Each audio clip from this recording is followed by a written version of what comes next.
interview for the office that I have applied for by way of being shortlisted and being given this opportunity to appear before you this afternoon. My name is Charles Ayakonya Chai. I'm an advocate of the High Court of Kenya for the last over 30 years. I began my career as a state counsel in the office of the Attorney General. I was there briefly for about 2 years, after which I ventured into practice, private practice, by establishing a law firm with another colleague. We were both young lawyers. And I practiced law privately between 1986 up to the end of 2010, when I took leave of absence from the law firm. During the time that I practiced law, personally, I was more a non-litigation lawyer. I rarely did litigation. I mainly did commercial work and things like banking law, property, insurance, that sort of area, although the law firm was and remains a general law firm. I'm still on leave of absence from the law firm. End of 2010, as members of the panel, of course, will remember in August of 2010, the people of Kenya gave to themselves a then new constitution, the Constitution of Kenya 2010. And one of the bodies that was established by that constitution was a transitional body known as a Commission for the Implementation of the Constitution, whose main role was to coordinate and oversee the implementation of the 2010 Constitution. When the time came for Kenyans to apply to that body, I did apply, and I was privileged to have been given the opportunity to serve as chairperson of that commission, which I did from end of 2010 to the end of 2015. During the period during the period while I was practicing law, aside from the mainstream practice of law, in the late 1980s, I got interested in and gradually became passionate about the then reform process that was taking place in this country. And between that period, all the time that I was practicing law, I engaged often quite intimately with the reform process, the democratization process, through mainly institutions like the Law Society of Kenya, where I served as a member of the council. I also engaged in the process of reform and democratization within the context of non-governmental organizations, and in particular, the the International ICJ, the International Commission of Jurists, of which I was an active member, and which the Kenya section I chaired for a while, the focus on rule of law and the promotion of democracy. I also was invited by the late Senior Counsel Grace Githu to join her together with some other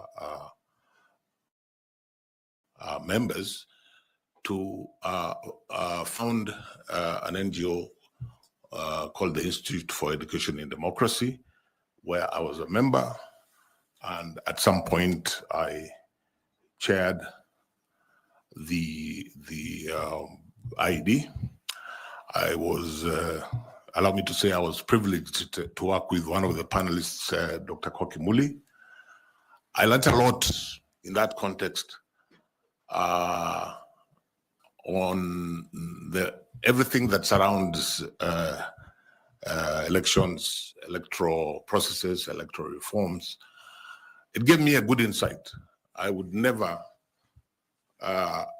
pretend that, like Dr. Muli, I didn't become an expert, but I got a deep insight, and that helped me to understand the processes and to develop also an interest in the whole electoral process and the management of elections. So, Mr. Chair, members of the panel, I go back then to beginning of 2011. I, with 8 other colleagues, we served as members of the Commission for the implementation of the Constitution.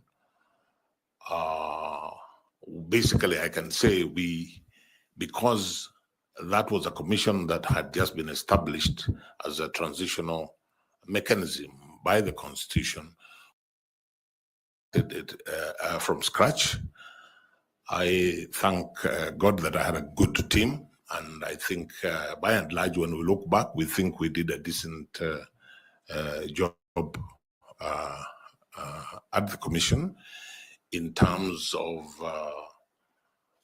mainly working with the other mandated bodies like the Attorney General, Parliament, and the various stakeholders to write laws to implement the 2010 Constitution. And in that process, I feel that my passion for the Constitution of Kenya 2010, which passion had started in the campaign to get a new constitution, I feel that in those 5 years, my passion grew even higher.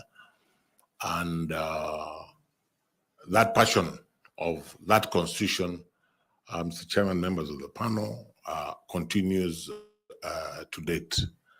So not to take too long, we served until the end of 2015 when the term of the commission came to an end. After I left CIC, after a small break, I took a brief but unsuccessful excursion into elective politics, but it was a good experience. It helped me also to understand the politics at a more ground-based level. In February of 2018, I was appointed to be a judge of the East African Court of Justice, an appointment which took effect from the 1st of July of 2018. I served on that court for a period of 5.5 years. The term was, my term was for 7 years, but for reasons which, if the panel wishes me to explain, I will explain. I did not finish the 7 years. I left in January of 2024 and came back to Kenya because the court is based in Arusha, Tanzania. And I came back to do my own private things, a little bit of consultancy, a little bit of writing, a little bit of studying. In the meantime, soon after I came back, I was appointed to chair the council of the Kenya School of Government, where I still am as chair of the council. Of course, I think it's probably necessary to state that if I were to find favor with this panel, as well as the appointing authority, then obviously to comply with the law, I would, before appointment, relinquish that position. Mr. Chairman, I maybe will pause there in terms of who I am and await further questions from you and the panel. Just as a follow-up of that introduction, yes, it would be nice for you to highlight one or two successes that you had with CIC. Yes. And what you think regrets yes. from that stint that you had yes. That follows us up to now. Yes. The laws that you think you ought to have done and you didn't do, and the country may be suffering from that failure or absence of those laws. Thank you, Chairman. Most of the laws that the Constitution required to be enacted were actually enacted. We worked well with the Attorney General. We worked well with the Kenya Law Reform Commission and the various government departments where the laws originated from. So what I would say, while we wrote most of these laws, I think I can honestly say that there are one or two of them, because of the process where these laws eventually had to pass through cabinet and then be taken to the National Assembly so that they could be enacted. I do have one or two that personally, and I think most of my colleagues felt that collectively, not just CIC, collectively, including those bodies that I have mentioned, we probably fell short of the mark. Examples, for example, the laws to implement Chapter 6 of the Constitution were, in our view, between leaving CIC and the time that they got to Parliament and were enacted in Parliament.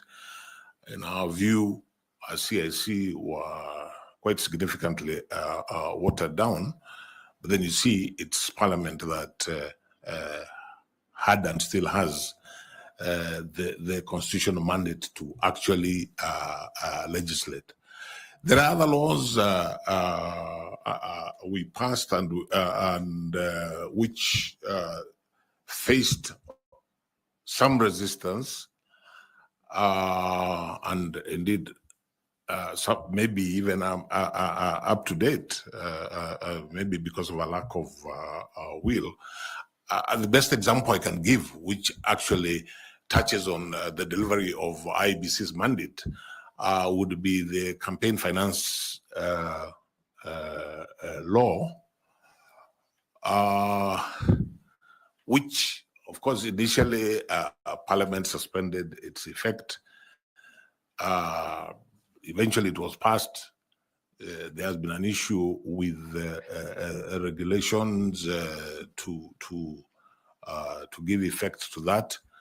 I'm still hopeful that whoever goes to the commission at IEBC, because this is an important part of the electoral process, can actually push and negotiate with the executive, with Parliament, with all stakeholders, so that that law, so many years down the line, is actually passed, so that the intent of the Constitution is achieved. So we can blame you for that. Can we also blame you for 2/3 gender rule and referendum laws, their absence? You can probably ask my colleagues and I to share some blame on, say, like the referendum law. But chairman and members of the panel, without running away, the laws were not initiated by CIC. The laws were initiated by the executive. So if a law was not initiated by the executive, there's very little that as CIC we could do. What I would more readily accept blame for, and I think it's just a question of benefit of hindsight, there are laws when we look back, including even the Elections Act, but that's just a question of hindsight is always 2020, and one of the unfortunate, regrettable things was that Parliament had the option to extend the life of the Commission, and we even, as commissioners at that time, offered to Parliament that, look, if there's an issue with the commissioners, us, we are ready to, because our term is coming to an end, but we think that you should do one of two things. Either extend the mandate of CIC, which the Constitution gives you the power to do, or if you don't want to extend the mandate of CIC, then identify another body and find a way of giving it a constitutional underpinning. And here we were probably looking at something like the Kenya Law Reform Commission, because it would have been important to have a body that continued to review the laws and look at anything that may have fallen through the process. And as I say, hindsight is always perfect vision.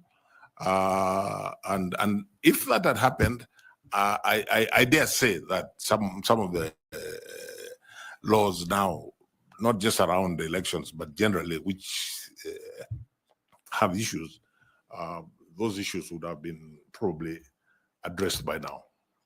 Fair enough. My final question on the introduction is, this is a very onerous position you're asking for. You resigned from a judicial position that does not have a similar pressure like this. Are we going to have our chairman resign before end of day? Chair and members of the panel, not at all. Allow me to explain in a couple of minutes why I resigned from the East African Court of Justice. The East African Court of Justice is established as the judicial organ of the East African community. It's an ad hoc court, means it's not full-time, and it operates to a certain calendar. I think it is not unfair for me to say, because I think it's a matter of public notoriety, that the East African community for the last few years has struggled almost to the point of becoming dysfunctional. So that you had a situation where you have an ad hoc court with a calendar, 4 sessions in a year. Each session, as it approaches, is cancelled because there are financial issues within the community. And when this happened for practically the whole of 2023, I said to myself, I'm not being fair to myself.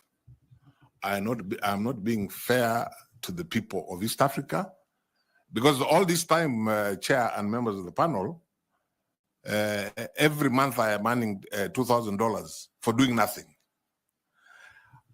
Because it's called the intersessional something that you get paid every month. So I thought long and hard, and I decided that I was not adding value to the people of East Africa by remaining in a court which is hardly operating. So I then took the step of bringing my concerns to the appointing authority, who the President of the Republic of Kenya, and saying,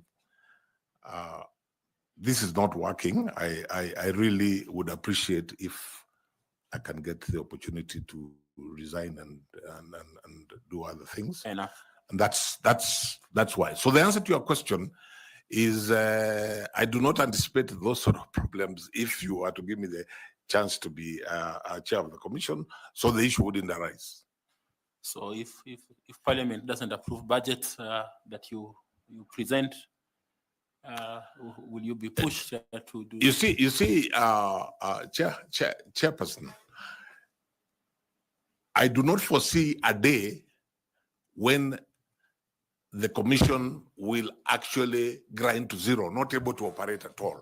What could happen if there are delays or budget cuts and so on is that there are certain parts of the mandate which, but a day, I do not anticipate a day when Parliament will completely say there is no, which is what was happening in Arusha. There is no money. And it wasn't so much about the money. It is a question of what then am I doing here?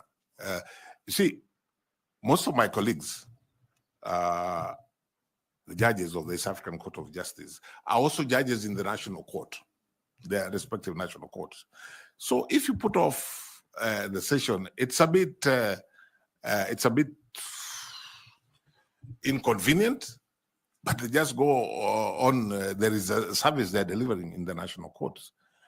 For those of us who are not engaged at the national level, but just went there on that ad hoc basis, I felt that it was not right to continue, especially, as I say, when you're continuing to earn an intersessional allowance and you're doing nothing.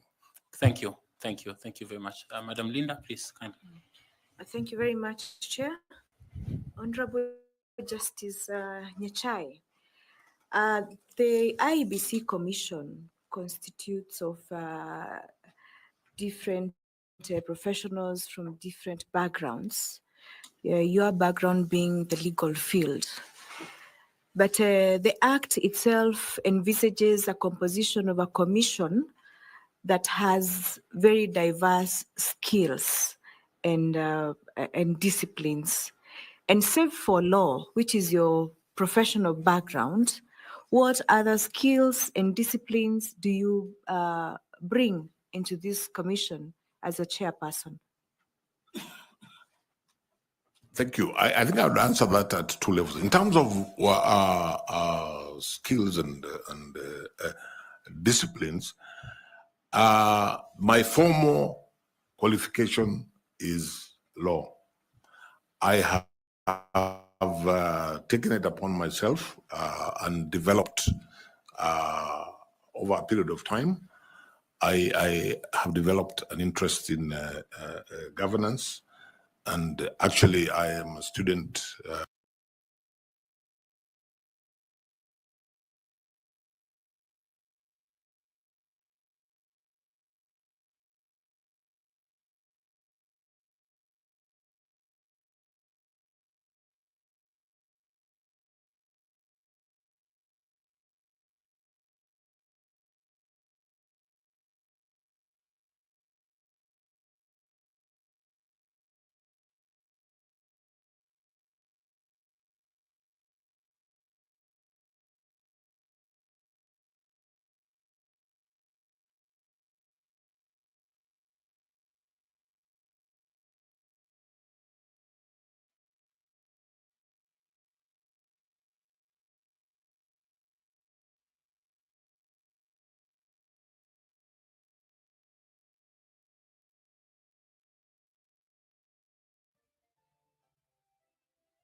I never heard the music so sweet. I repeat.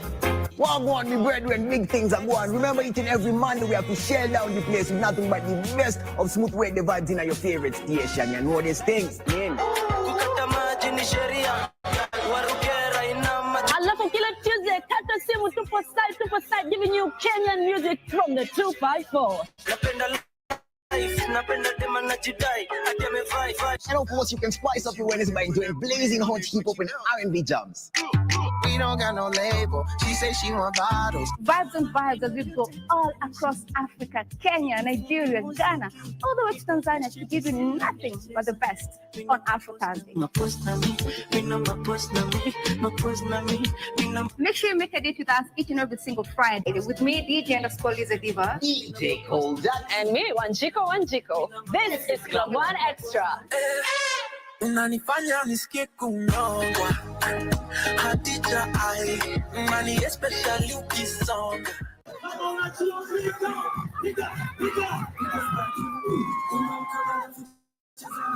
The event, which kicked off at 2 p.m., brought together some of Kenya's top MCs, DJs, hype men, and musicians. Welcome to the world of cocktails, a mix of artistry, flavor, and a little bit of magic in every glass.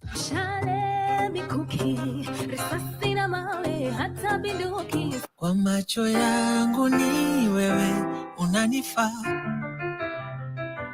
Nakupenda mpaka siku hata nizika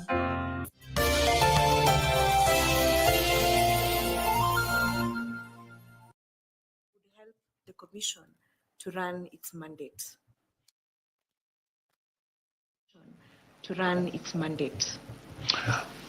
I think one of the competencies that I although I do say so myself, that I would bring is one an unfailing commitment to the mandate of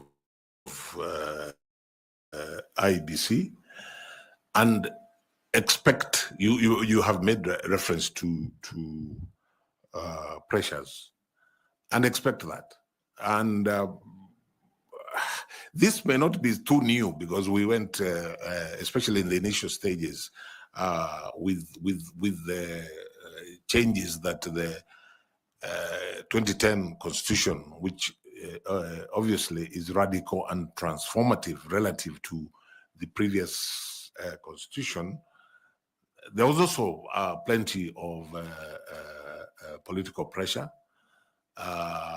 from everywhere, at times from Parliament, at times from the executive. I feel that we were able to stay on the straight and narrow. So, speaking for myself, I believe that is an important skill to be able to navigate those pressures while not compromising on what it is that the mandate is. I think I also feel I would bring into the commission people skills, particularly with the commission itself, so that because I visualize on day one you have a commission of 7 people. They may or may not even have ever seen each other. They are from different backgrounds, possibly with different orientations, different personalities.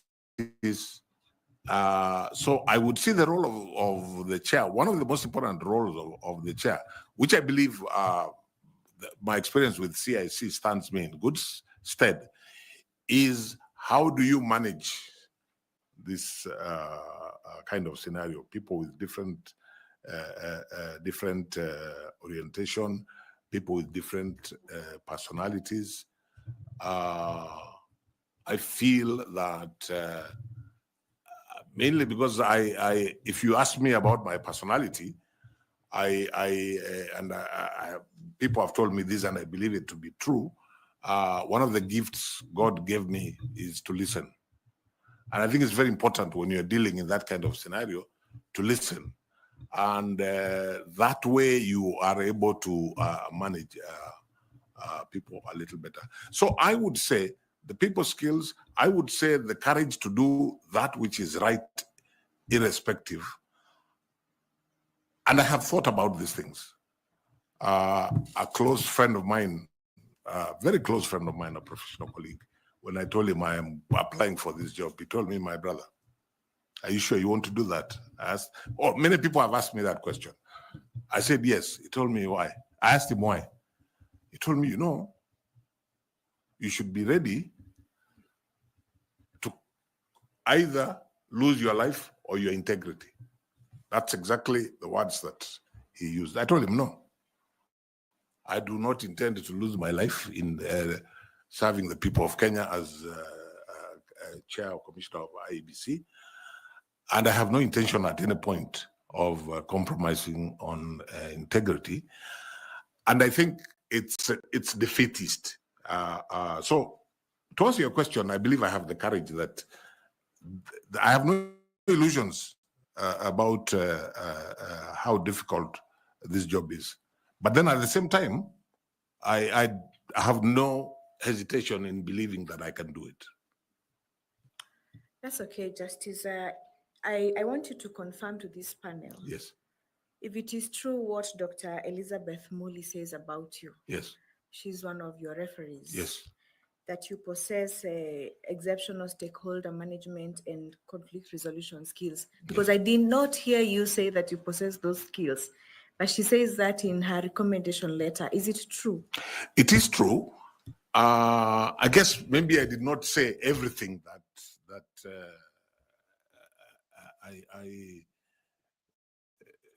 I would, or maybe I did not put it the way that Dr. Muli has put it in that reference, because we dealt, as I said earlier, we dealt with diverse stakeholders and people who had different interests.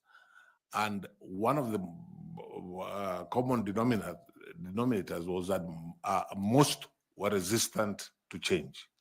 But we managed. I mean,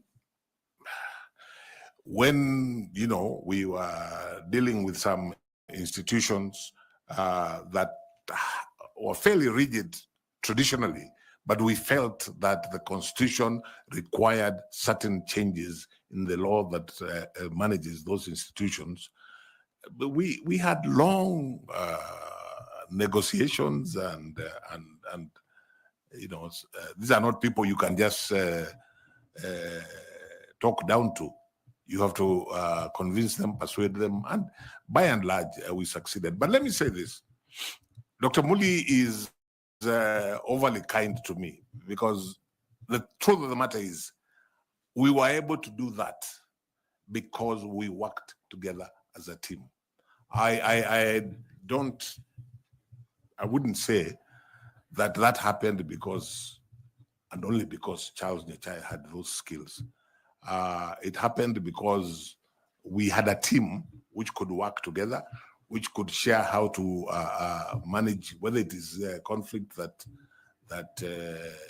or different ideas from stakeholders that we are dealing with. We were able to do that together as a team. I think that's fine. Thank you very much. Thank you very much. Chairman. Thank you. I will invite Karo Kituku to engage you with some questions. Thank you very much, Chairman.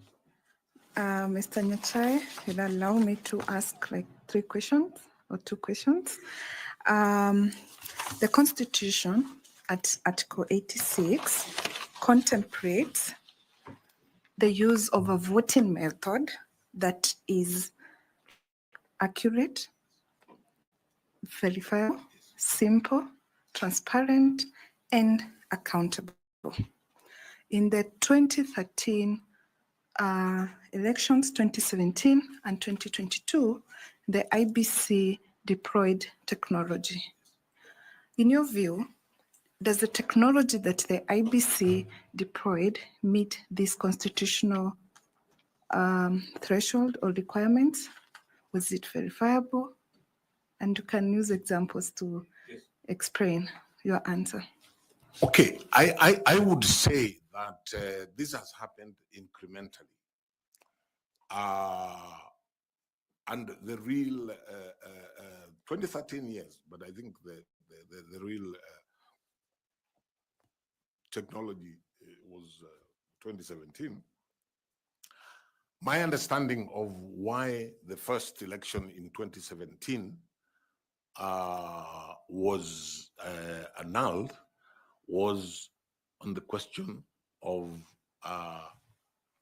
verifiability, because the Supreme Court took the view that the technology that was used, and in particular the uploading of results from the polling station to the National Tallying Center, and now I'm talking about the presidential election, because that's really where the problems that the IEBC has been having about elections. That has been the main, the presidential election, and the Supreme Court was quite clear that we cannot verify this which the presiding officer basically was sending a text, their own text, and that's why the Supreme Court required the uploading and the actual transmitting of what is known as Form 34A. That's basically, apart from a few other, maybe, that's, in my understanding, what actually killed that first election. And that being the case, I would say that, and I think the Supreme Court also took the view that 2022 was a significant improvement, and on the what remains to be done, in my view, has more to do not so much with the fact that the election may not be verifiable, but it has more to do with the ordinary Kenyan remaining persuaded that it is verifiable. If you read my application, my letter of application, I used the phrase that the where IEBC wants and needs to be is where IEBC, like Caesar's wife, must be above suspicion. Because as long as what is being done leaves any question marks in the electorate, in the people of Kenya, then IEBC has fallen short. I think IEBC, and to this extent, I agree with the Supreme Court. They did, relative to the previous two elections, I think they did a relatively good job. There are, of course, things that the Supreme Court pointed out which could be done better. But all said and done, the elephant in the room is that question of what is it that needs to be done, especially with the use of technology, so that the Kenyan voter, the electorate, the Wanjiko, the Mora, the Amina, actually is persuaded that yes, even if we lost this, we are not quarreling with the electoral management body. The reasons lie elsewhere. Okay, so just following up on what you're saying, that the technology that the IEBC has deployed over the various electoral cycles has been progressive. So apart from the KIMS kit, which is the technology that IEBC basically deploys, what other areas can the technology be deployed to enhance the elections management in Kenya? Again, you allow me to go. Sorry, you allow me to go back to the fundamental question, what I've called the elephant in the room,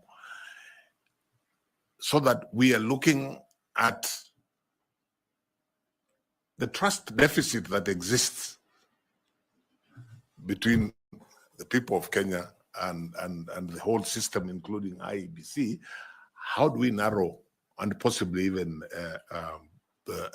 do away with that?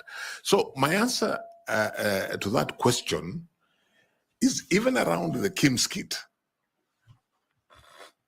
If I was or tomorrow I find myself in the boardroom of IEBC with commissioners, I would be saying, what is it that the technology we have, what is it that can additionally be done so that the people of Kenya actually feel that they have no reservations?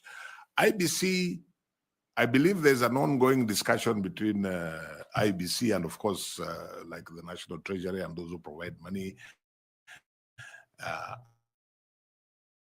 about whether or not the technology speaks, whether they're obsolete. IBC takes a position, I believe, that they are now obsolete.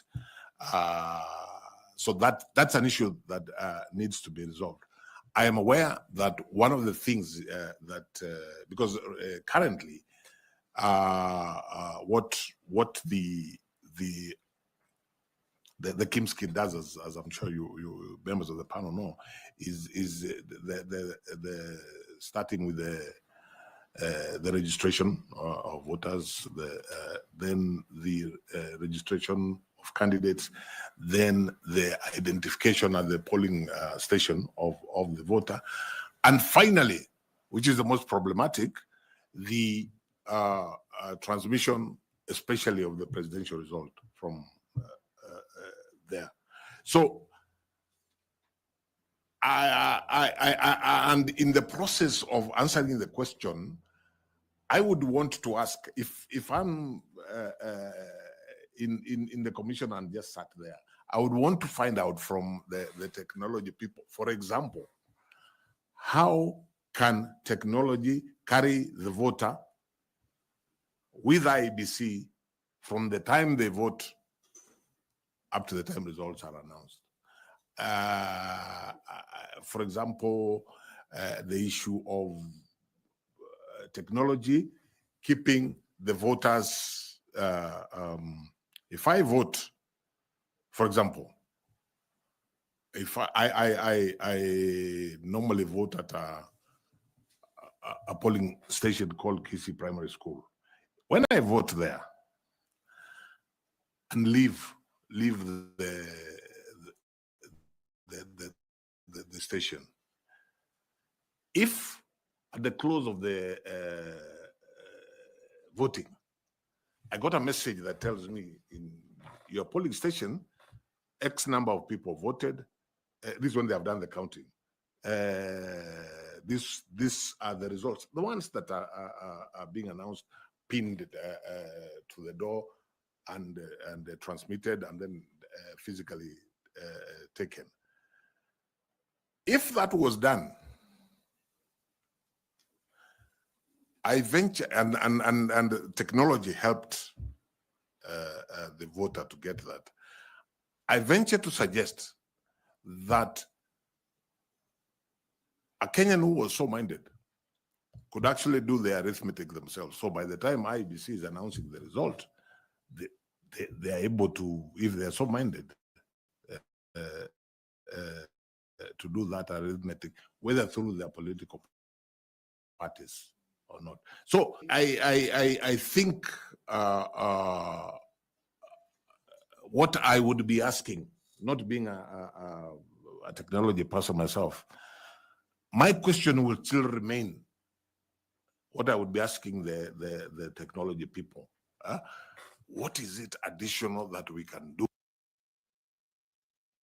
the voter to feel that there's nothing going on wrong. There's nothing they've missed. Yeah. My last question. So the law and there are instances that the technology does fail. It's technology, it can fail. So the law envisages that IBC should contemplate having a complementary system. Two questions. What is this complementary system? And the second question, how would you ensure that that complementary system remains credible, transparent, verifiable, accurate, and accountable? Okay. The first question. Put on your mic, Justice. Sorry, Chair. The first question, what is this alternative? This was the subject of litigation. Of course, having another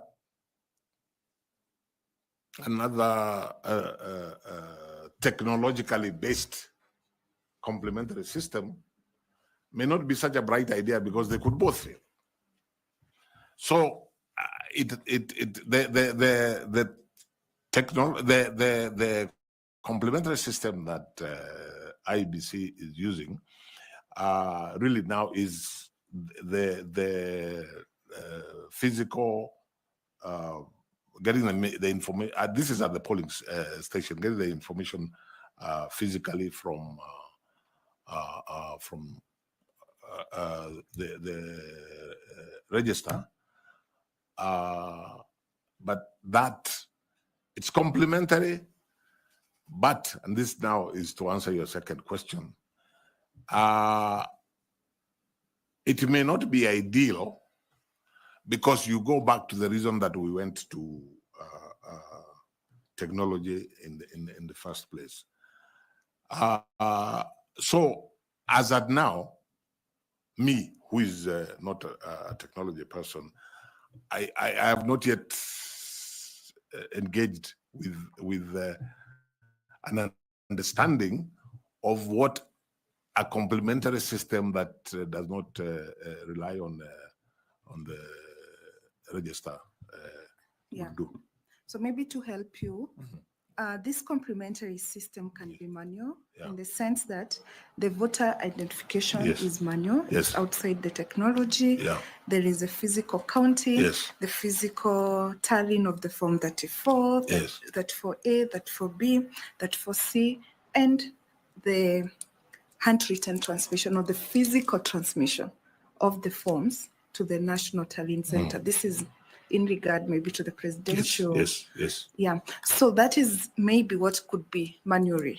So we are asking, given now those steps that are being taken manually without the help of technology, if you become successful and you're the chairperson of the IBC, how would you ensure that those processes meet the constitutional threshold that is established in Article 86 in regard to the system being verifiable, accurate, accountable, transparent? Yes.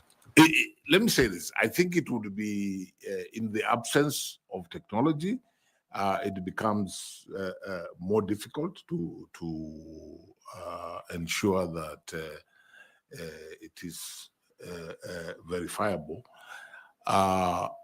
So I think one then would be looking at that. How do you safeguard, for example, the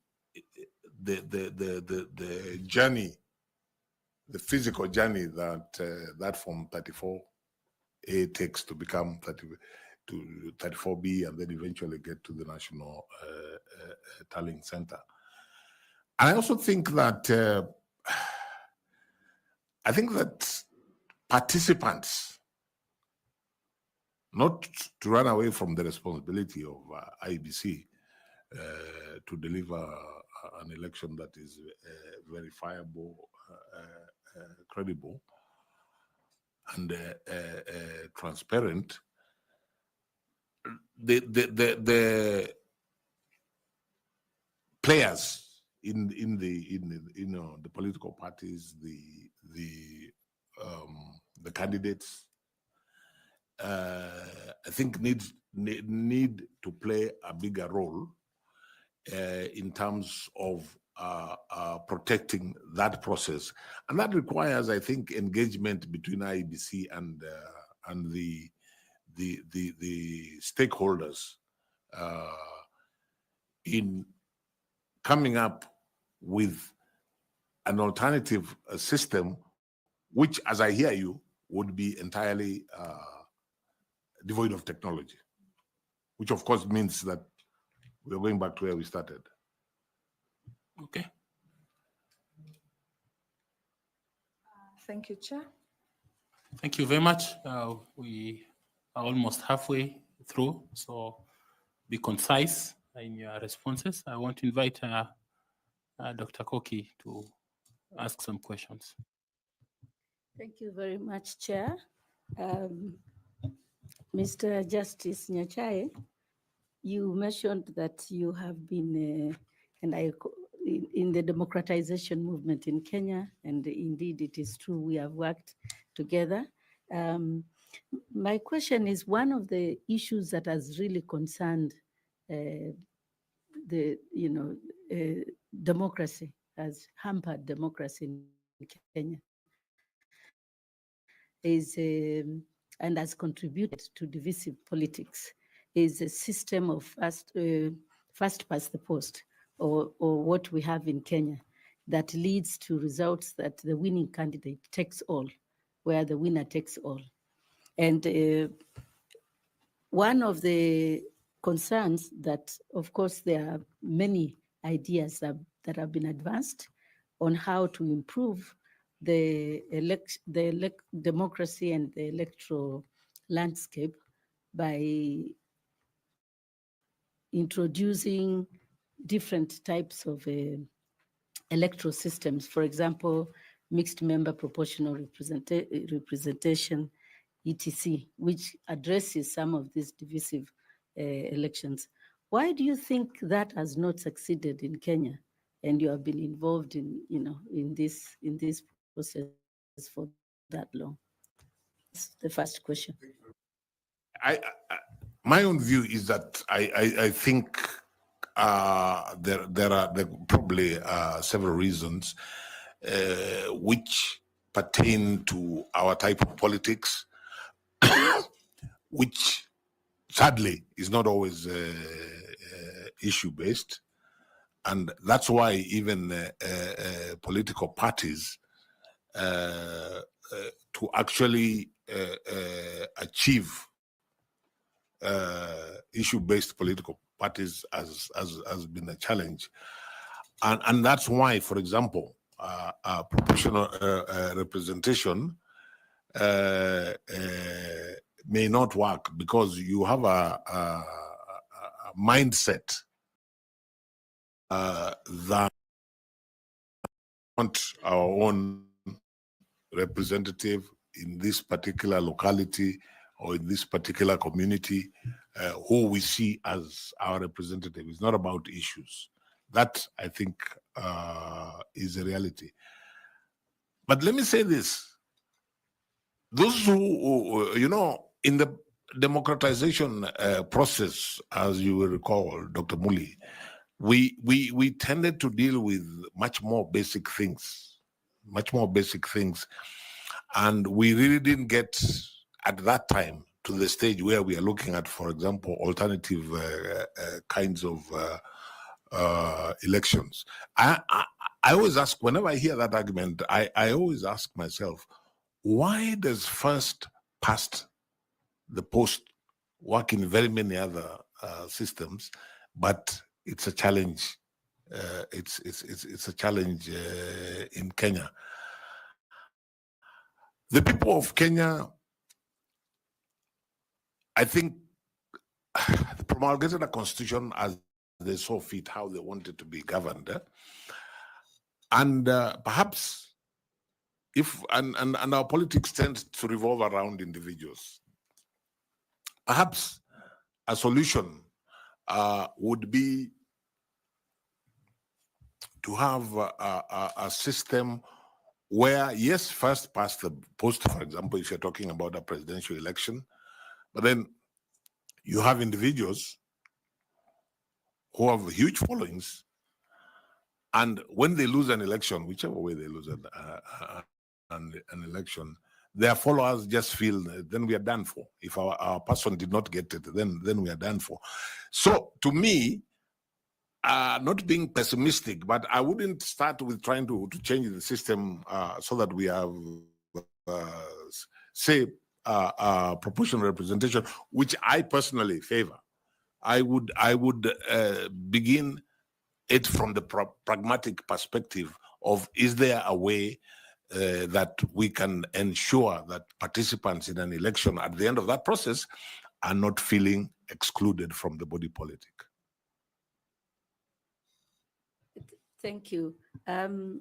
Justice Nyachai, perhaps you can share with the panel some ideas on how we can address this issue in Kenya, this perennial problem of divisive politics, and you know, when at the end of election results where they are not being accepted, and after elections we have those members, you're saying the followers of the losing candidate, the first runners-up, as a lot of votes that have just gone to waste. Yes. How do we address that so that we can make Kenyans appreciate and accept the results of the elections?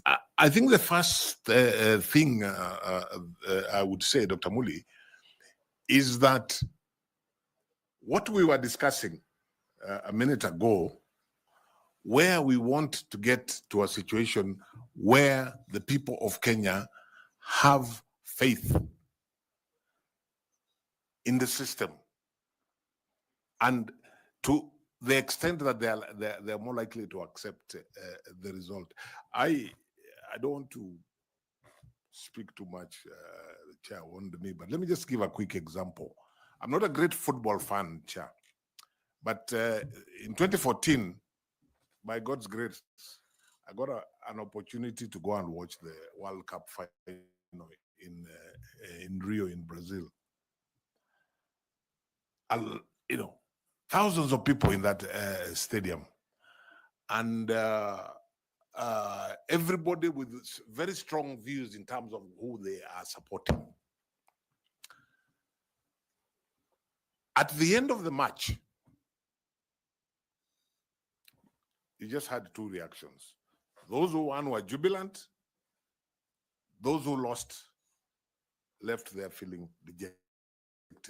But what you didn't have is a scenario of those who lost saying, no, there was something not right here. Of course, there are things like, I forget what they call it, where nowadays there's technology assists to follow some of those things. But the important thing is, how do you, in answer to Dr. Muli's question, how do we get to a situation, and that's the first part, a situation where people have faith in that system. So if they lose, they're just dejected, but they don't cry foul. The second team, the second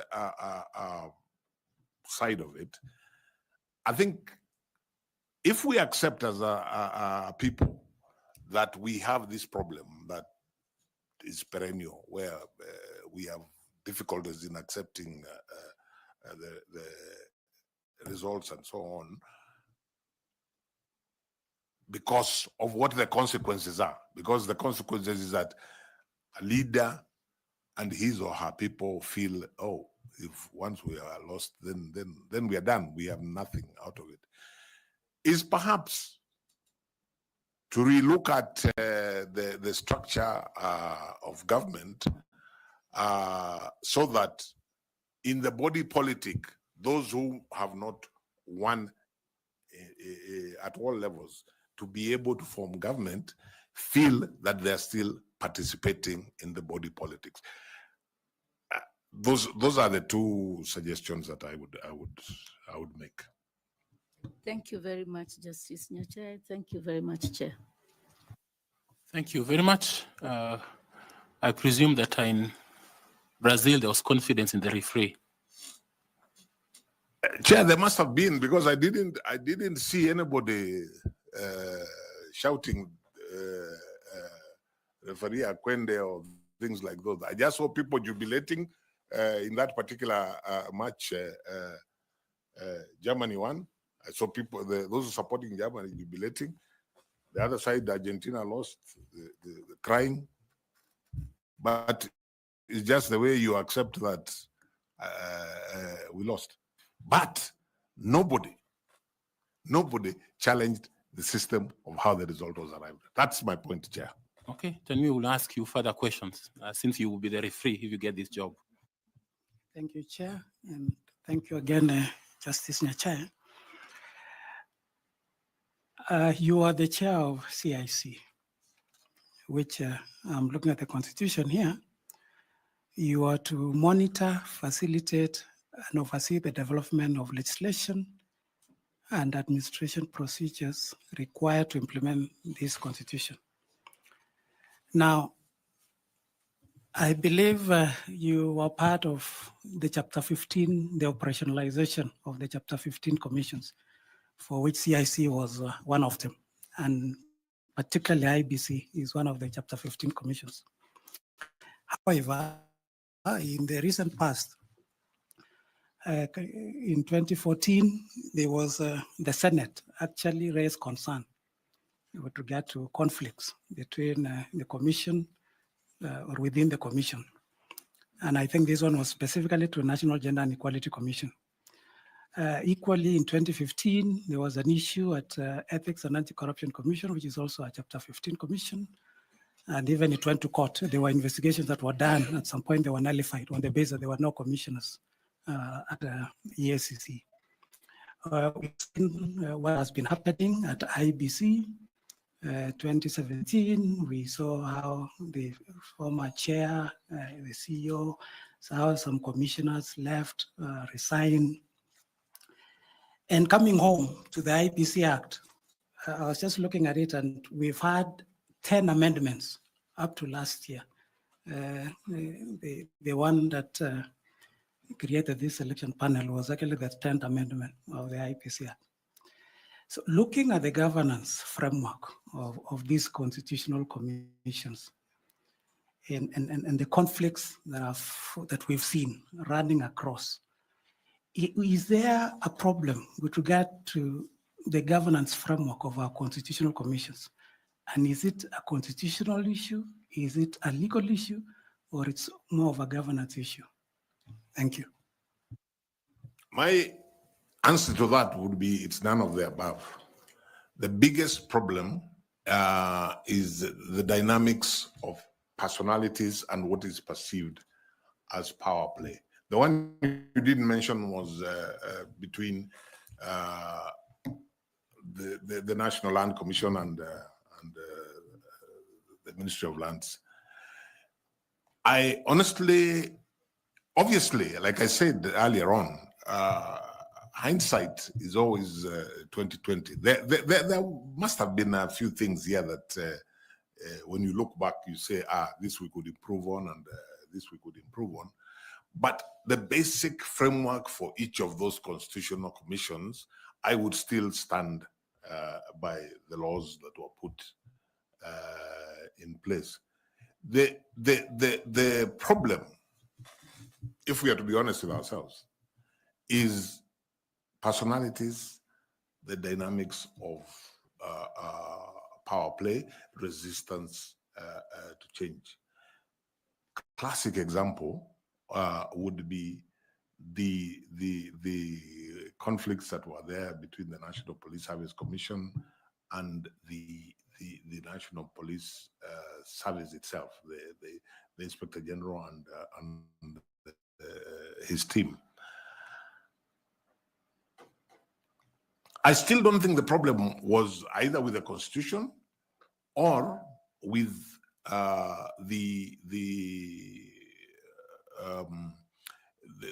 either with the Constitution or the laws made to implement the Constitution.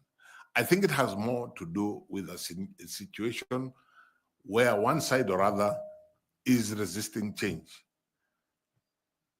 You know, we must not forget at any point that the 2010 Constitution was and remains a radical document, a transformative document relative to where we were before.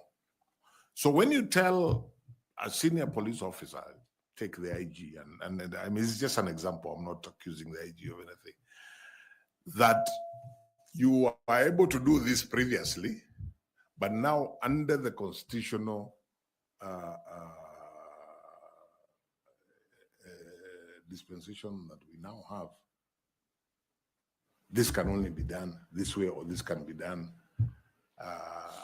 by another body like the commission. Even when we were writing the KDF Act, for example, it took a lot of energy, particularly by Dr. Muli, Elizabeth Muli, who was in charge of that particular thematic. It took a lot of energy, negotiation for the military to understand a concept called civilian oversight, which is in the Constitution. They're not used to it. To their credit, eventually they were able to internalize it. To me, the problem we have been having with the constitutional commissions is not about the Constitution, is not about the laws to implement the Constitution. It's about the power play and resistance to change. Further to that, the IEBC Act, which if you are successful, you will be responsible for its implementation, was actually amended in 2016.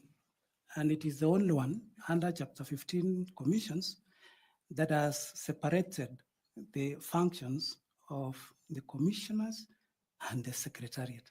Unlike all the other Chapter 15, this one under Section 11A has went ahead to separate it. So given your experience and the fact that you've said it's not about the law, it's not about the Constitution, it's about power play. So how will you, if appointed, handle these challenges that have been difficult to IEBC for the last 10 or so years? Sorry, which particular one? Which particular challenge? You see, Section 11, yes. 2A. Sets out the... It is the only yes. of all the Chapter 15 yes. where it has clearly separated the roles yes. of the Commission and yes. of the Secretariat. Yes. Unlike any other Chapter 15. Yes. So given the fact that you say this is about power play, it's not an issue of law. Yeah. So assuming you, and if you get this position yes. as the chair of IEBC, how will you ensure that these conflicts, perennial conflicts that have been there at IEBC, which are more of power play, not the law, how will you address them as once appointed? Okay. I think there are two different levels of conflict. The one that we were talking about in the earlier question is about the commission as an entity and maybe another entity like part of the executive which was dealing with particular issues beforehand. Now you're asking me about within the commission. And if you're asking me about IEBC, if I was privileged to serve as chair of IEBC, I would consider myself lucky, more lucky than the other constitutional commission heads, for the simple reason that I accept that amendment 11A is a very helpful and useful amendment, because you don't then have to have any tug of war about who does what. The bigger problem has been, in my view, with the other external entities. But let me come to IEBC. You know what? Honestly, I think the solution to IEBC, 11A is very good. It helps. But 11A will not solve the problem if the mindset of the respective players, like the commissioners and the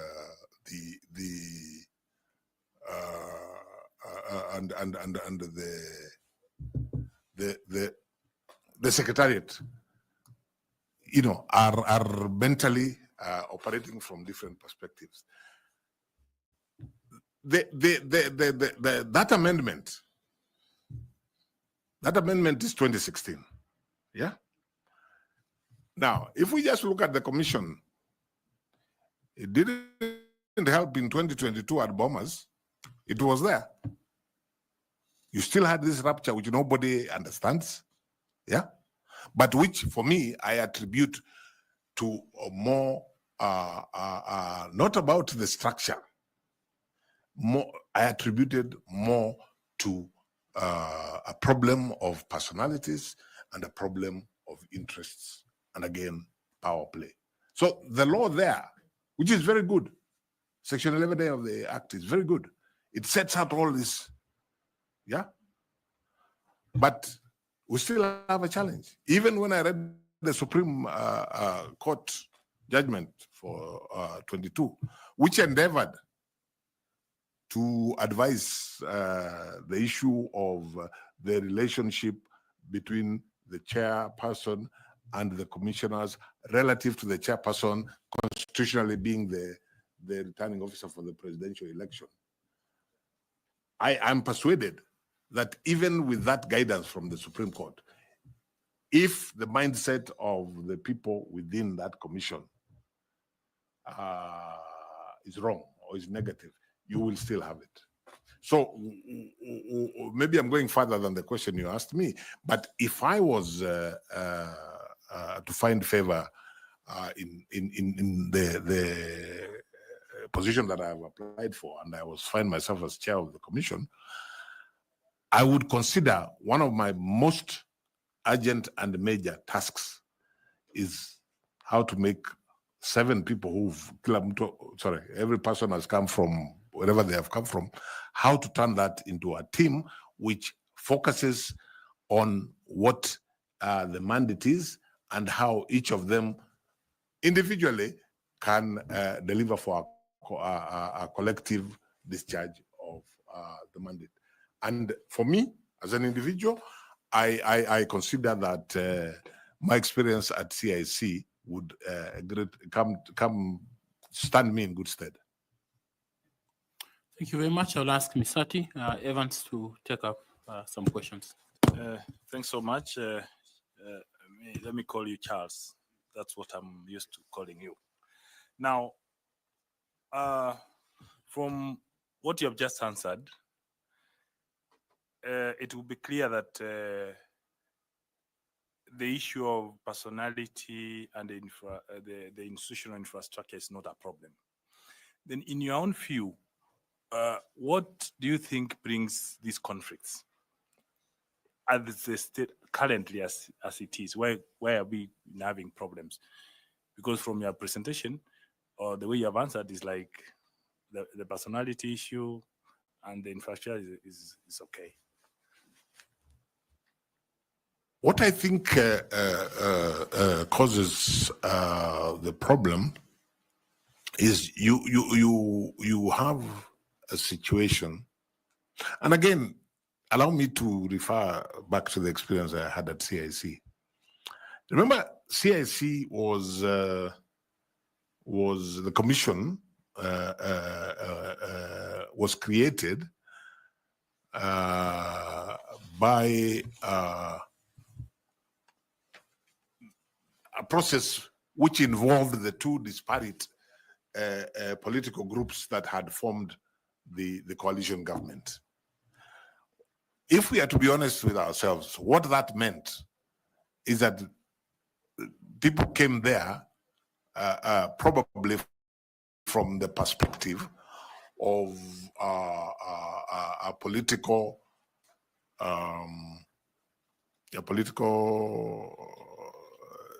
you know, I have come here by virtue of political coalition X, and I have come here by virtue of political coalition Y. So from the onset, there was potential for distrust. There was potential for suspicion.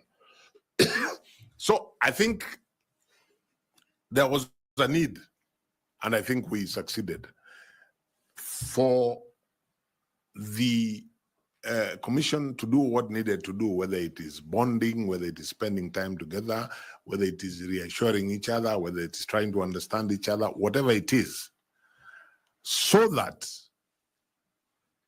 when we had disagreements in the boardroom, and there were many, yeah, there were disagreements arising from issues that different members had different perspectives.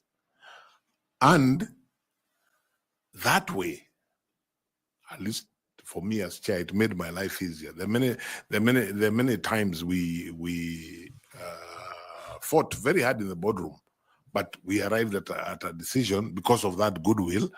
And then when we walked out of the boardroom, we presented a position that we all accepted. The challenge, therefore, is how do you overcome, and they're quite natural, the prejudices people have, the suspicions that people come with, and possibly people will have different, I hope not, different agenda, but those are the challenges that you know, have to be overcome, so that the commission, you don't have the kind of rupture that you had at Bomas in 2022. Thanks. As a follow-up question to that, the work of the Secretariat being more of operational, but you realize that the commission is the one which owns up the results of the operations. How will you ensure that you own whatever activities, whatever mission, and whatever activities they do, that you are in charge and you own it? And then the last question: do you think the issue of procurement has any bearing towards the conflicts that happens in IEBC?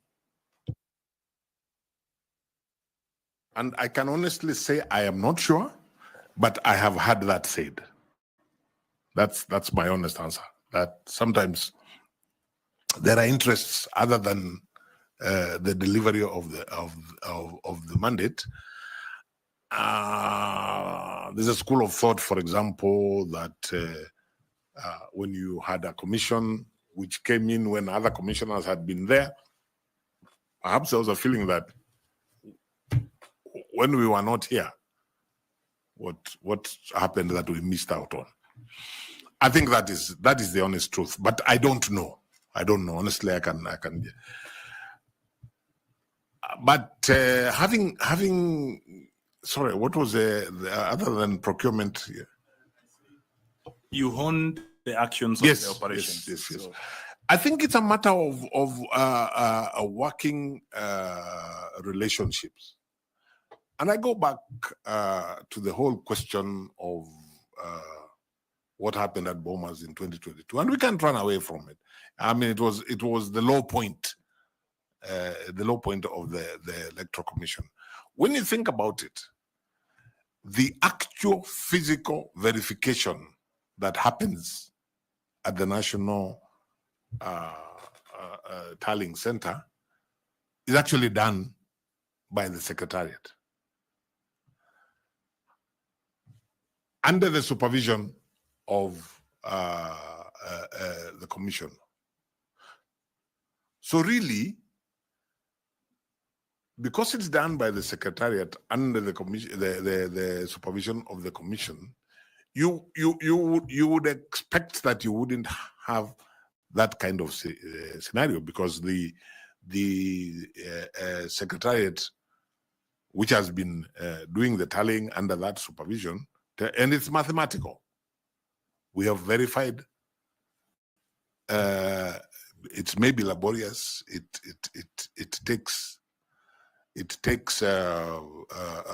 may take time, but it should be purely mathematical. Especially when we remember, it's just verification between from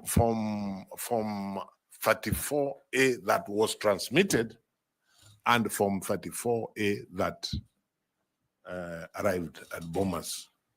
So when the returning officer, take my constituency again as an example, when the returning officer from Nyaribari Church constituency arrives with his 34B with the attachments of 34A,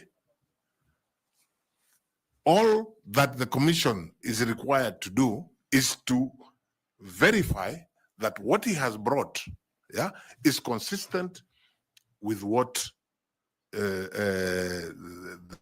was uploaded and sent to the National Tallying Center. Because in the minor KI case and subsequently, the courts have said what was announced by the presiding officer at Kisi Primary School cannot even be changed by the chairman of the commission or chairperson of the commission. So when you think about it, the tallying exercise should be an exercise really that is basically mathematical. Because once you tally that what happened at the Kisi Primary School with what was uploaded and sent to the National Tallying Center, multiply that by, is it 47,000 polling stations, it's purely mathematical.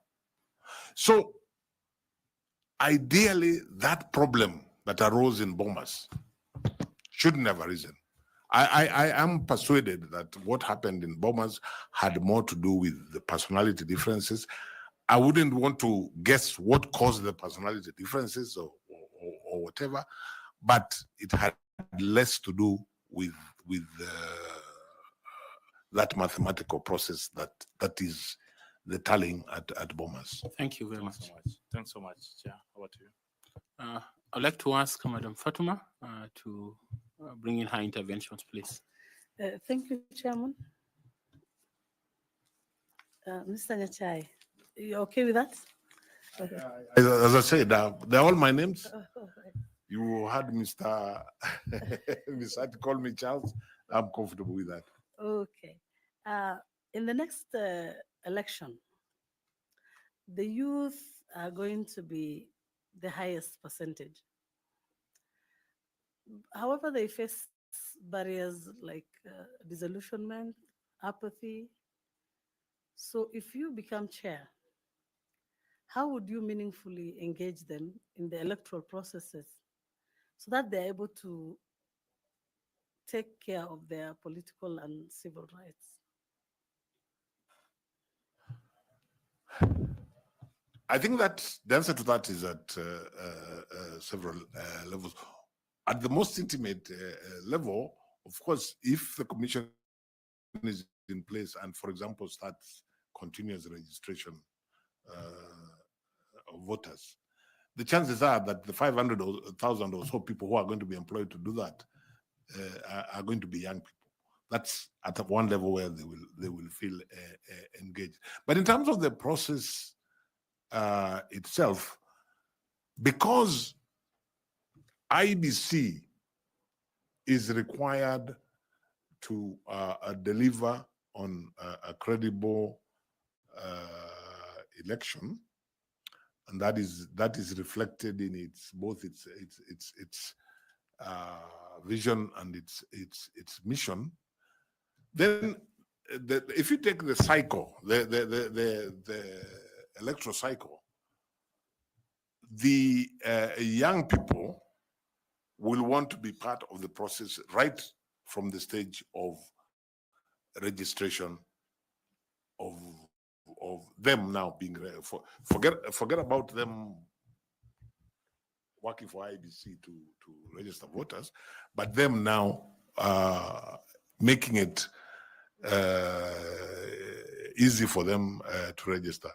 This requires voter education, because in the process of voter education, all stakeholders, including IEBC, must dispel from the notion, from young people and Kenyans generally, the notion that the election is about other people, not about them. And I think the commission, through voter education, can go a long way in making them feel part of the process. It is not the commission's responsibility, for example, to deal with identity cards, but the commission, as an entity that deals with elections, if I was chair, I would be talking to the executive about how we can help young people to have IDs. And there are many challenges. There are many challenges. Some of them on day one, whoever goes to that commission, and they're going to involve young people. Take the by-elections, for example, that are pending. If you take a constituency like Banisa, I think 2 years they have not had representation. In those 2 years, there must be a lot of young people who have come of age, maybe have IDs, and they want to vote. The law requires that you stop registration of voters. Is it 60 days? 60 days before the date of the by-election. So, in where there is an urgency in having that by-election, these young people are going to feel disenfranchised. That's just one example. Now, at a national level, there is an obligation on all stakeholders to ensure, right from them being enabled to get identity cards, which, as I say, is not part of IEBC's mandate, so they get identity cards. IEBC must facilitate them to register as voters. And very importantly, in terms of civic education, and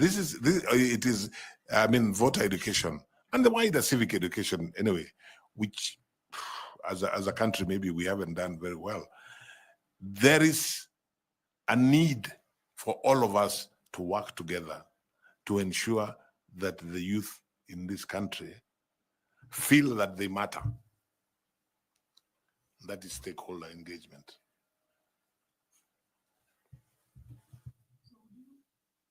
So would you think of, I like the part you talked about the obligation of creating awareness on obligations of stakeholders.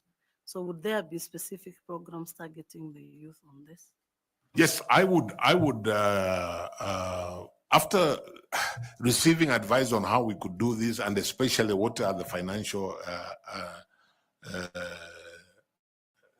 implications, if I was chair, I would put a high premium on inclusivity for young people so that they feel this process, they are part of it, they're an integral part of it. As you said, when you were asking the question, they even are the larger percentage of the people that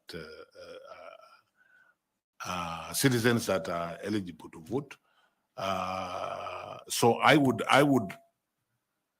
would look to the National Treasury to specifically provide funds to enhance, especially voter education, and in that particular section of stakeholders, and engage them as widely as we can in that, and continuously in that period before the elections. And continue, I think, looking at the wider issue, I think one of the challenges IEBC seems to have is that, especially in terms of funding, the focus only seems to be as you approach elections. And yet things like voter education, registration and so on and so forth are things really which should be completely around the electoral cycle. And I would want, if I was chair, I would want, as a matter of policy, to engage commissioners so that we collectively engage those who provide funding, so that there's a specific target of young people. Thank you very much. Thank you. I'd like to ask Mr. Bore Nicodemus. I'll ask you. Thank you, Chairman, and Charles, for being able to take us through and answering these questions. And I'd like to, looking at your track record and having worked as a CIC chairperson, I'm sure you experienced cartels who wanted the status quo remain and engaging you with your pet subject of football. We have seen referees ending the game while they are halfway going home because they are aware that when they end the game in the middle of the field, they will face a Herculean task of explaining to the people why they have lost the game. Now, we are looking at IEBC and looking at the budgets that they have presented. Some people look at the budget in terms of how they might be able to gain from it. When they talk about the 63 billion shillings that they have asked from Treasury, some people look at how much they can gain from it. And you are applying to be the chairperson of such a commission, which has a lot of interests that are not only political, but also financial. So how would you be able to manage the interests of the country, to balance the interests of the country, at the same time getting rid of the cartels that may be a part of the problems of the internal conflicts within IEBC? Thank you, Mr. Bore. Let me say, first of all, at CIC, this is not a problem that I experienced. I never, at any level, maybe because there wasn't the kind of budget that is at IEBC. So that I never encountered any cartel in relation to the problems we encountered at CIC had more to do with the political resistance to change. That was and it was at all levels. When they're talking of parliament, when you're talking of the executive, but at CIC I didn't. I did not experience that at all. I can visualize with the kind of budget that IBC has. I can visualize how that would be a challenge. I would see my job, if I got to be chair, my job and that of the commission, we are required to provide policy, to oversight the secretariat as they implement that policy, and to ensure, ethical practice within the commission.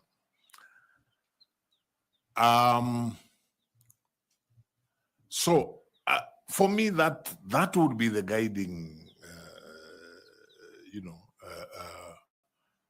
focus. That everything be done in accordance with the policy that has been adopted. Everything be done ethically, and the commission to ensure that they discharge the mandate of oversighting.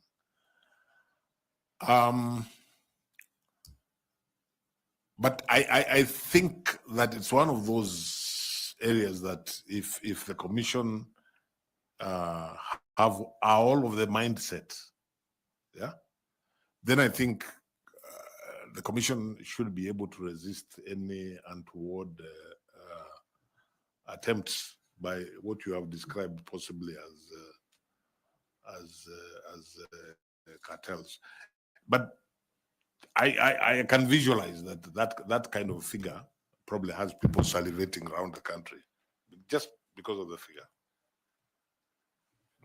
As a follow-up question, what kind of legacy do you hope to leave behind in terms of ethics and trust and constitutional governance in Kenya if you are given the chance to become the chair of IEBC? Thank you, sir. Given the history of this commission, especially in the last 3 elections, like I said earlier, there are many people, well-minded people, who think it's a very brave thing to go to IEBC, and therein lies the challenge. So what I would want with a good team, if I got this position, with a good team of commissioners, the legacy I would want us to leave is a legacy that this is the commission which was able, because as I said earlier, the biggest challenge we have as far as IEBC and the people of Kenya is concerned is there's a huge trust deficit. The commission that comes in after you've done your work will conduct, because of the 6 years, will conduct one election. So they have one bullet, and the one bullet is to reverse that situation of the trust deficit. So for me, alongside anything else and everything else that the commission will be doing from day one, is what is geared towards reducing that trust deficit. I'm an old-fashioned, or shall I say an old-school lawyer. So for me, the Supreme Court of Kenya tells me the 2022 election met the minimum standards contemplated by the Constitution. I accept that because that's me as an old-school lawyer. But that's not good enough for the people of Kenya. Beyond what the Supreme Court said, the people of Kenya themselves must feel like the losing side in Rio in the football match. They must feel that, yeah, we lost, but that's the way it goes. We can't all win, but we have nothing negative to say about the Electoral Management Board. So what would I like to be remembered? I would like to be remembered, and you can't do this alone. It can only be part of a team. I would like to be remembered as part of a team. And if I was given the opportunity to serve as chair, I'd like to be remembered as the chair who was able to completely reduce the gap of the trust deficit between the people of Kenya and the electoral management body in election issues. That's how I'd like to be remembered. Thank you, Chair. Thank you very much. We'll ask Professor Adams. Please, Professor Law. Thank you, Chair. You've had all the salutations you asked for. Mr. Justice, Charles, Nyachai. But my colleagues have not called you by the name, which I'm sure you are given traditionally. So I'll address you as Ayako. Thank you, sir. Very good name. Very good name, I believe, sir. I've heard you. I've looked at your CV and your big ticket to shoe into this position of Chair IEBC, if I hear you correctly, is your experience in CIC. Because other than the introduction, IED, you packed it. You are chair there. ICJ, you packed it. It has just been CIC, and I see where you're coming from. And that's where my first question comes in. Another consistent parallel to your CIC experience has been the liner, resistance to change. And at the end, when Bore was questioning you, you said both the executive and parliament. If I may ask, why does Ayako now feel that when it becomes chair of IEBC, that resistance will disappear and he and his team will lower the trust deficit? What will happen that hasn't been there in this resistance to change?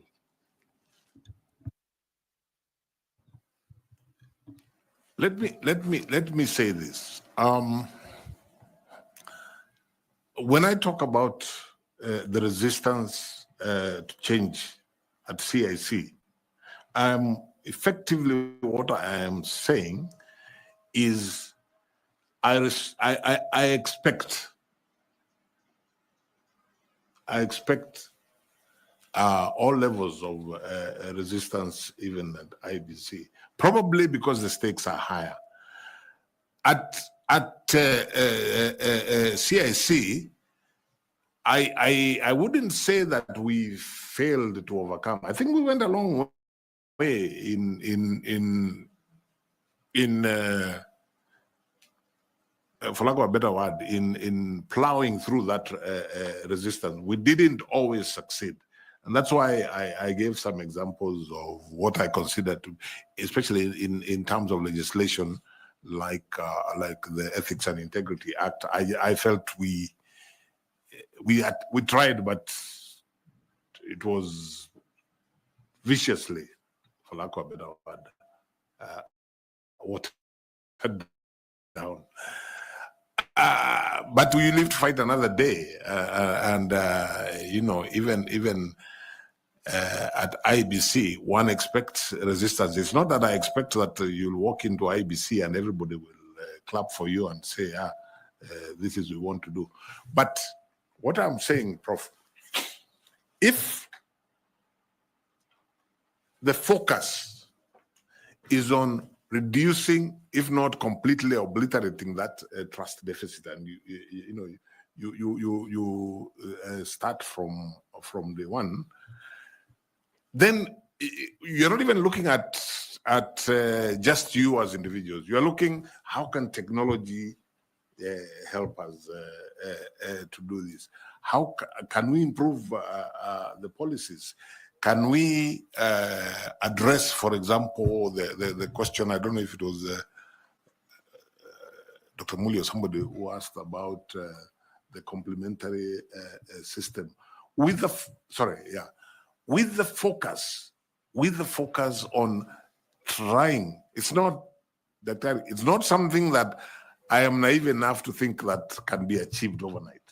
But I was answering the question from Mr. Bore, what would I like to be remembered as? That's why I keep saying, even if it's not completely obliterated, because that may not be easy, if it is reduced, as opposed to getting worse, then I will feel I have, I am happy to be remembered that way. Thank you very much. My other question is that, again, I believe that for IEBC, most of the time, for Kenyans, it is which side of the political divide are you in? And there are those who have time and again become pessimistic that prefix independent should be removed from IEBC because it's never independent.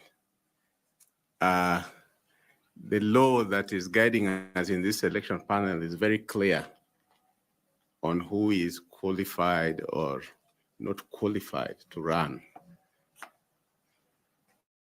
And I just want to use the analogy that you gave us of the World Cup. And now I won't mention teams because Kenyans are very passionate about the Premier League. But there are usually some referees that you'll just see trending that they are favoring one side. And my question is that if you were to succeed as chair, what's your understanding of independence and impartiality, given that you and other chairs before have been politically affiliated? It's not a secret.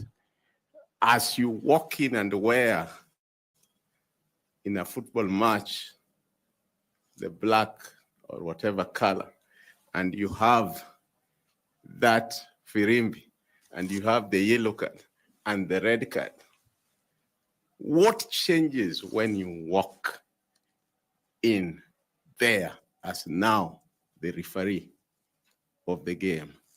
Associate with that, because I won't want to ask another question separately, that we know that sometime, I can't remember which year, but 4 commissioners out of the blue resigned and really put the country in a quagmire over quorum issues and so on. And you, in your own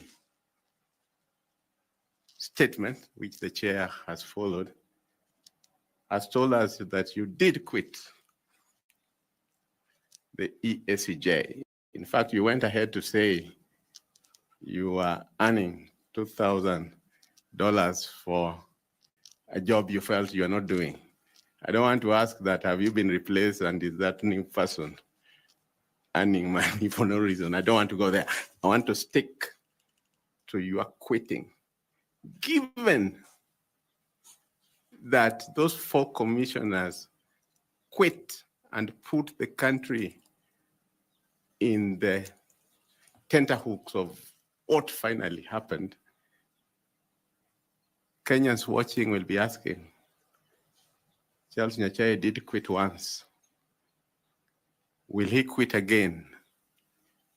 Especially in this high pressure job. What assurance do you give them that that will not happen? Thank you. Please take maximum of 4 minutes. Okay. The answer is no. I will not quit because I do not anticipate a situation at IEBC that the job for which I have been recruited, if I become chair, that I simply don't have anything to do, and therefore there's no point in me going to the office. I don't anticipate that. I have endeavored to explain what happened in the ESCJ.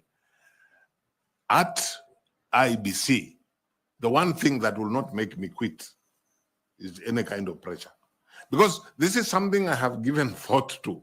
I mean, I am not applying for this job thinking it's going to be a bed of roses. So pressure will not be the reason that I will quit. And because I do not see a scenario where I have no work to do, I will not quit, because that work could be actually, if it's a question, for example, of trying to get resources to do A, B, C, D, that in itself is significant work to do. So the question of quitting, if I got the position, doesn't arise. Now, you made reference to political affiliations. I think your average Kenyan at some point probably has some kind of political affiliation. My mind is very clear that notwithstanding any political affiliation I may have had at any point in my public life, if I got this opportunity and I accepted this job, I will only be guided by the Constitution of Kenya, the laws, and of course, if I get the opportunity, I will be taking an office, an oath of office. So I am able to look the people of Kenya in the eye collectively and tell them that in that situation, I would have every intention of living by that oath of office. Daktari, and allow me to say this just as an example. the way the IEBC Act is designed, several of the honorable members around the table come here by virtue of political parties. But as I sit here as a candidate, I don't have the slightest doubt that every member in this panel is going to do their job impartially and focus on what they believe is the best result. I have no qualms whatsoever. I cannot say that so-and-so maybe at some point was a member of this party, that and the other.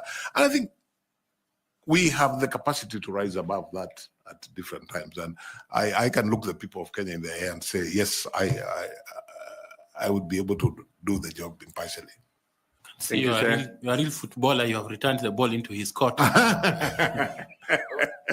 I want to ask you, Prof, to shoot your 2 high school questions. The chairman has asked me to shoot my high school question. You are in ESCJ, which means you are in the body organogram of the East African community. The ESC Treaty envisages 4 stages. How many are already in place, and which ones are in place and which ones are not yet in place? If you are to ask, different people have different thinking on this, but if you are to ask me, I would say that what is in place, to a certain extent, not fully, is basically the common market. That's actually the one that I would be comfortable to say is in place. The others, I would have reservations to say that they're in place. Yeah.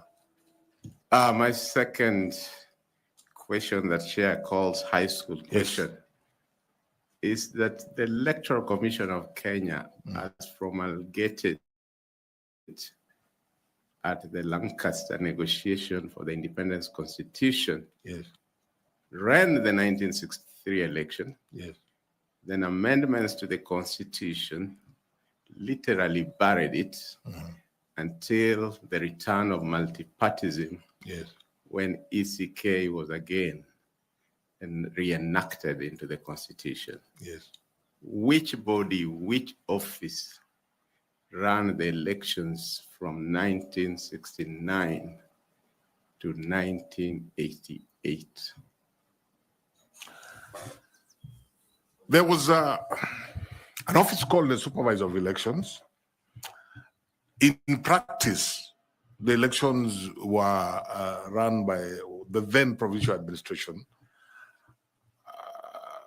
Yeah, I think basically that's the answer I would give. Yeah. Thank you, Chair. Thank you, Mr. Tanui. Mine is a quick one. Justice retired Chairman Emeritus, if I may use those terms. What would you tell Kenyans who are saying that you've served this country as a judge of the East African Court? You've also served Kenyans as chairperson of CIC, and now you should allow other Kenyans to serve as chair IEBC. What can you tell them? Yes, I would tell Kenyans, essentially, I am not before this panel from the perspective of looking for a job, so that one can say, wachia wengine na hao wafanye kazi. Of course, it's a job. And I reflected long and hard. And I imagine if I was looking for a job, I would probably still, even at my age, get a less dramatic job.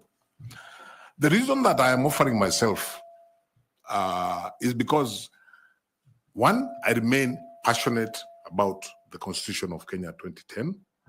I believe that the electoral process is really the backbone of the democratic architecture that the people of Kenya envisaged in that Constitution. I believe that I have something to offer to the people of Kenya in this regard, arising from my training, arising from my experience, and arising to my passion about the Constitution. I would not be as arrogant as to imagine that I'm the only one who can do this job. No, I'm just telling the panel and the appointing authority, I'm available. I believe I can do the job. I would be committed if I got the opportunity. So I'm not really, I would want to tell the people of Kenya that I'm not really trying to squeeze into a job which other people can do. Of course, there are many Kenyans who can do the job. But I'm just saying, I believe I can do the job and I am available. That's basically what I'm saying. Thank you, Chair. Thank you very much, Justice. We are required as a panel to receive memorandum from citizens of this country. Yes. And as such, put such a memoranda to you, and we have brought that to your attention. One by Bunge la Wananchi and a sworn affidavit by John Mark, and a few others that has been put to you. And they allege the following: that you failed Chapter 6 integrity test due to scandals, including extramarital affairs and child support lawsuits that you have faced before. Number 2, financial impropriety. They allege that you're linked to Procter and Allen, a cereals company in financial distress that has defaulted 3.7 billion loan, raising doubts about your financial management capacity. Number 3, that you, Chair, lack a public record, and they allege that to implement key electoral reforms, you failed to do this as a chair of CIC, and in coming into office as a chair of IEBC, there will be nothing new that you'll add. Number 4, they say that there's some conflict of interest, that perhaps you have some political patronage that bring in lack of integrity, and you may not be objective in a presidential election. Then finally, that you lack public trust due to these past controversies, including personal scandals and questionable appointments and financial disputes. What do you have in terms of response? Briefly, kindly. Thank you very much, Chair. I'm happy to respond to those. I did get the memorandum and I looked at it. Of course, this is a public process, and it's right of every Kenyan to make allegations. One would expect that any serious allegations would have some support. Now, when I go through this, the first one of personal morals and integrity are just allegations and some. I saw a page from some newspaper, and that's all that it is, allegations. Whatever they talk about, they have really not given any substance, and I do not accept the allegations. And I think that's really, on that one, that's what I would say about it. The second one, and I think Procter & Allen, I have never had anything to do with the management of that company. I am a very small shareholder in an investment company which itself has shares in Procter & Allen. I have no direct links with Procter & Allen. So I don't know how I would answer that, because if you're talking about financial management, I've never been involved in the financial management of Procter & Allen. So I really don't know how that would be said to reflect financial impropriety. The allegation that I failed at CIC, I think it's insulting, not so much to myself, because I'm a candidate here and they're welcome to say what they wish to say about me. I think it's insulting to the people I worked with at CIC, the entire team, and all the other stakeholders, to say that we did nothing and achieved nothing at CIC. I think the work that CIC did is self-evident. So I think this is just an allegation, like all the others, meant to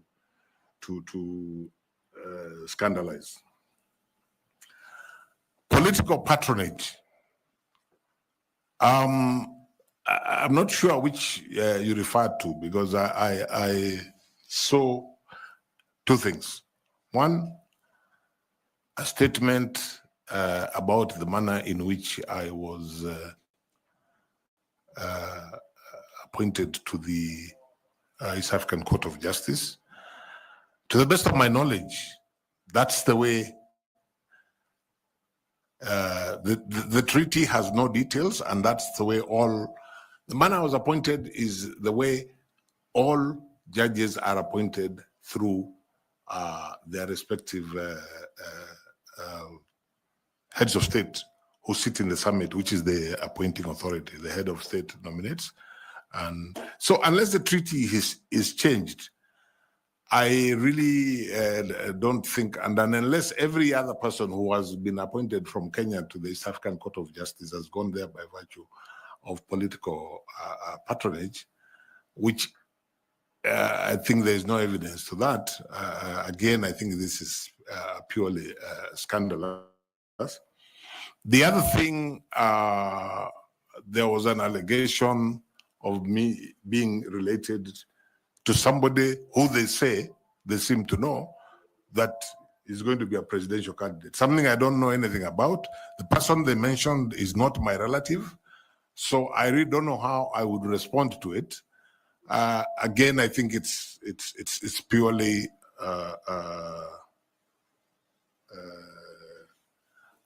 scandalous. I'm very clear in my mind that none of those allegations have any basis whatsoever. And really, Chair, unless members of the panel wish to ask me specific follow-up questions on that, which I will be happy to answer, I consider the entire memorandum as being motivated by ill will for reasons that I don't know, and not being supported by the truth. But if members have anything specific they wish to ask, I have no problem. Any knowledge of you being a state candidate? A state candidate for this job? No. I'm not sure what a state candidate is, but I made this decision to run. You know, Mr. Chairman, when somebody talks about a state candidate, they're actually insulting this panel. You're the people who are going to decide who among the people that you have interviewed you are going to recommend to the appointing authority. So the idea of a state candidate is foreign to me. Your last question. Thank you, Chairman. Justice Nyachai, there have been allegations by Bunge la Wananchi. Yes. In a memorandum that I'm certain that you have seen. Yes. Facts which have been disclosed to you earlier, Mm. that there was misappropriation while you were at CIC in the year 2015. that the Auditor General's report revealed that at that time, the Commission spent an excess of expenditure of 43 million in a budget of 306 million, which had been approved. That at the time you ended up spending about 349.8 million. Even though largely the amount was accounted for, they say that the 9.2 million was fraudulently paid for the supply of newspapers, a matter which they say to have been subject of criminal investigations. What is your response to these allegations that this panel has received in the form of a memorandum? Sorry, I'm hearing this for the first time. Was that memorandum sent to me? I think so, it was. Separately from the earlier one? It must have been in the same package. Oh, I didn't see that one. And my answer is very simple. I know absolutely nothing about that allegation. I was not involved at CIC in anything to do with the financial processes or practice at the Commission. I'm also not aware of it, but in any event, I was not. I would have wanted to know if there were criminal proceedings, who are they against and what was the outcome. I really don't know anything about it. That is self-explanatory, how you have explained, and I think it is sufficient for the purposes of this interview. We just want accountability in terms of the memorandum that we have received. No, that's and of course a fair defense for yourself. Absolutely. Which we are grateful. Absolutely, absolutely. Okay, Tony. Maybe Chair, to also help us, were you the accounting officer of CIC? Not at all. Not at all. Thank you. That's all. Yeah. I think that's Okay. enough. Okay. Finally, you may not have seen this memorandum, but we have received it this afternoon saying that you are a state officer. Are you a state officer? I chair the council of the Kenya School of Government. I'm not sure that that certainly makes me a public officer. I'm not sure it makes me a state officer. Okay. I think that's okay. Yeah. That's enough. Thank you. Thank you very much. It's taken us long. We have taken almost about 10 minutes above the time we should have taken with you. But thank you for indulging us into your life and your career. Do you have any question for us? Or I can make a comment. You can make a comment.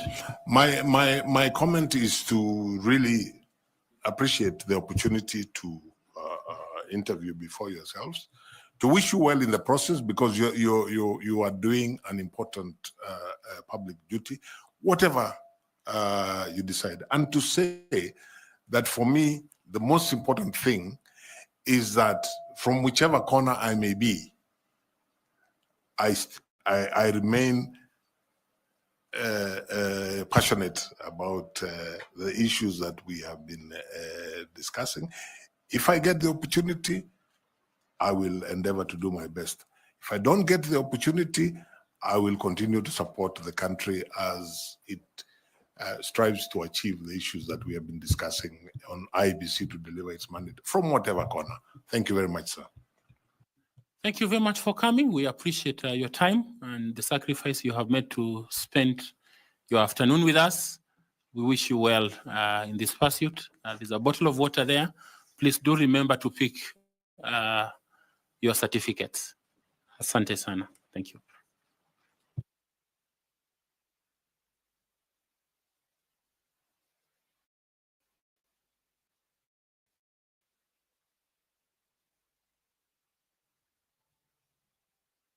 That's yours. It's okay.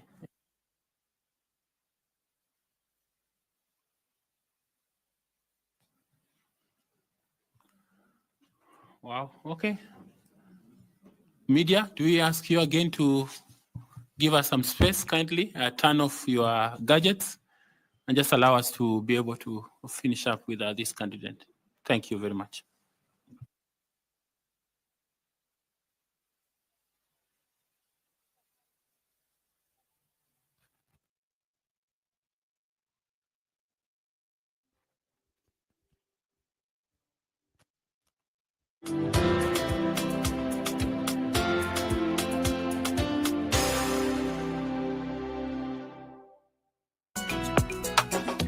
Marada. Ni nini wewe kimekuleta hapa? Nataka nikustrap na mauta. Acha sasa nianze kukula. Fanya hivi.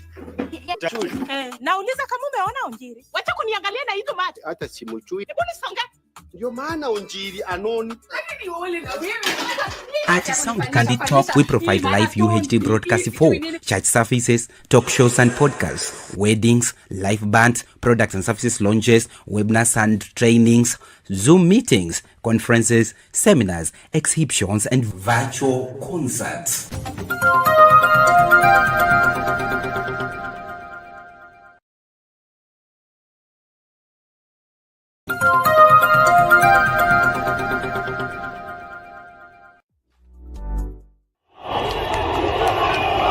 But the unthinkable happened. Police opened fire on unarmed demonstrators, killing over 20, injuring many, and leaving others unaccounted for.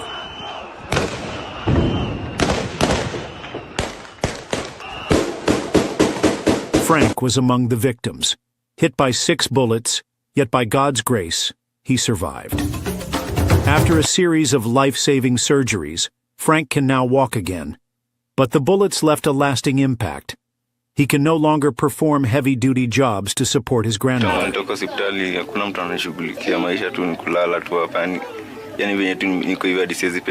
And their iron sheet home, deep in the slum, is inaccessible by vehicles. In case of a medical emergency, help is far out of reach. To make matters worse, the slum is plagued by insecurity, with daily cases of muggings and robberies. Despite all these challenges, Frank dreams of finishing his education, learning a trade, and building a better life for his grandmother, the woman who has stood by him through every storm. This is where we need your help. In the short term, we aim to move Frank and his grandmother to a safer home where they can access medical care and live without constant fear. Long term, we want to support Frank in completing his education, learning a profitable skill, and starting a small business. I've faced so much, but I'm still standing. I want to work hard, take care of my grandmother, and make her proud. I just need a chance. You can be the change in Frank's life. Every contribution, big or small, will go a long way in helping this brave young man and his grandmother rebuild their lives. Let's come together and help Frank fulfill his God-given destiny. God bless you. Send your donations to Sound Candid Talk, support Frank Okoth account. The link is in the description below. Together, we can make a difference. Don't forget to subscribe, like, share this video widely, and stay tuned for more inspiring stories on Sound Candid Talk.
Bye.